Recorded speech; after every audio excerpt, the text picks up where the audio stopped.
than a soft and angry voice. "Who's that coming into my cave?" Even the African was scared. "We're just looking for a place to rest," he said. "Don't mean no harm."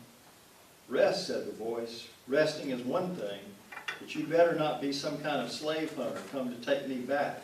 I got a gun, just an old squirrel gun, but it'll sure enough shoot you straight through the heart." "No, mister," said the African, "we're not slave hunters. We were slaves ourselves until last night." Said the voice. "Let me look at you good. Stand over there in that little patch of light." The African pulled his family together and led them over by the entrance to the cave. Morning sunlight filtered through the hole, all shadowy and pale, like it couldn't quite stand up to the dark. "See, mister, I told you we don't mean nobody any harm. We're just a family trying to make it to Savannah, trying to make it up north where we can be free." "Well, bless my soul," said the voice in the dark. "You sure do look like a family, all right. You even got a little bitty baby with you. What's that you say about going to Savannah? You folks got a long way to travel. Savannah's 50 miles north of here.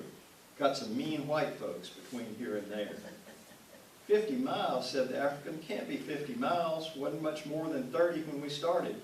We've been running through the woods all night." Then the African saw what was wrong. All night long, fast as they ran, they were running in the wrong direction. That thunderstorm blotted out the stars. They didn't have the Big Dipper to guide them, and somehow they must have gotten turned around. "Oh Lord," thought the African, "what in the world will we do now?" Well, they talked about the options, and they decided first to try to go to hook up with the Seminole Indians. And I recount some adventures they have along the way, and then this is what happens next. After a while, they came to a town, and at first they could hardly believe their eyes. Every person in that town was black.